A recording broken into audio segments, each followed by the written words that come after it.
Good day to everyone. I am Jason Joseph de Guzman Anglo, a third-year medical student from St. Louis University. I will be demonstrating to you some steps of the essential intrapartum neonatal care or EINC, as well as techniques in neonatal resuscitation. So for this demonstration, there are 4 different scenarios. First is that I will be performing the immediate and thorough drying of the baby using the EINC techniques, followed by the determination of the heart rate during resuscitation, followed by the performance of the cadence in ventilating a baby, and lastly, I will be performing the chest compressions on the newborn using the 2-thumb technique. So first is in the delivery room, we should first assess the baby. So for this case, the baby is at term, active, and crying. So the first step of EINC is the immediate and thorough drying of the baby. In this procedure, we should accomplish this systematically for 30 seconds. 5 seconds each on the face, back of the head, the anterior trunk, the posterior trunk, the upper extremities, and the lower extremities. Now, let me demonstrate it to you. Now, wipe the baby. The eyes, the mouth, the nostrils, and the rest of the face, as well as the back of the head, especially the hair, the anterior portion of the trunk, the posterior portion of the trunk, the upper extremities, and lastly, the lower extremities. And that's it. After drying to prevent hypothermia, do not forget to remove the wet cloth and replace it with dry one, since prolonged contact of wet cloth to the baby's skin will lead to heat loss.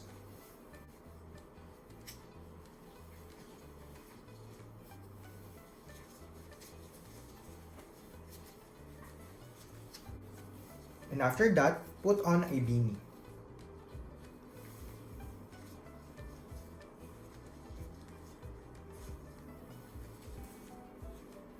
Now, we can now proceed to the next steps of EINC, which include skin-to-skin contact, properly timed cord clamping, and non-separation of the newborn from the mother and initiation of the breastfeeding. Now, let us proceed to neonatal resuscitation. So if the baby is apneic or gasping, or if the baby is limp, after the thorough drying and quick assessment, the pediatric team should now initiate or activate the code and provide initial steps of resuscitation within the first 60 seconds of life. This include call for additional help, clamp and cut the cord, change the linen, transfer to warmer, position the airway, and lastly, clear the secretions if needed. And after that, you should now determine the 3 parameters including the heart rate, breathing, and oxygen saturation. Now for this scenario, I will now be determining the patient's heart rate. Using my stethoscope, I will auscultate for the heart tone.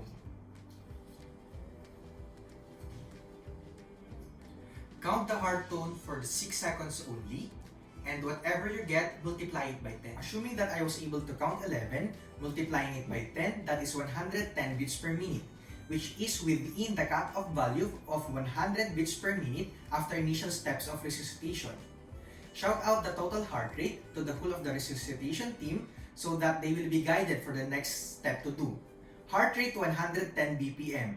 On the other hand, if I am able to count 90 beats per minute, which is below the cut-off value of 100 beats per minute, which is considered as an indication for PPV.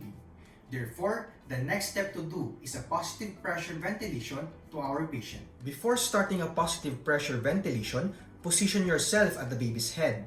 Then position the head and neck of the baby on sniffing position. Just like this. Now, using this balloon for demonstration purposes as the ambu bag, provide a positive pressure ventilation to the baby. Using the one-hand technique, hold the mask with thumb and index finger, put it on the baby's face, particularly on the area of mouth and nose, just like this. And the other 3 fingers under the bony angle of the jaw, and gently lift the jaw upward the mask. Remember to properly place the mask on the baby's face. That is, the rim will cover the tip of the chin, the mouth, the nose, but not the eyes. Then, do now the proper cadence. Breathe 2, 3, breathe 2, 3, breathe 2, 3. Breathe for squeezing and fully release when 2, 3. Again. Breathe 2, 3, breathe 2, 3, breathe 2, 3. Initially, this must be done for 15 seconds. If the heart rate is still less than 60 beats per minute, after 30 seconds of PPV that moves the chest compressions are now indicated. Now for the last part, I will be demonstrating to you the proper chest compressions in a newborn using the two-thumb technique that is more preferred. Run your fingers along the subcostal margin until you locate the xiphoid process.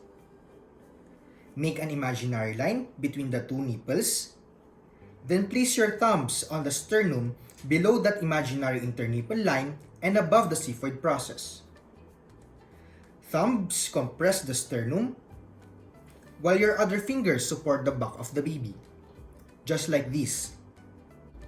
Apply pressure during compression on the sternum and release pressure to allow chest recoil and ventilation.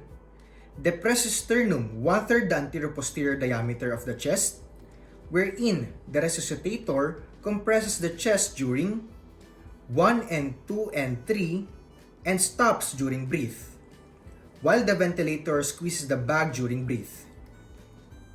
For the cadence of compression, that is 1 and 2 and 3 and breathe and 1 and 2 and 3 and breathe and 1 and 2 and 3 and breathe. This cycle is repeated 30 times. This will now able to deliver 90 compressions and 30 ventilations for 1 minute. That ends my demonstration for EINC and neonatal resuscitation. Thank you and have a good day.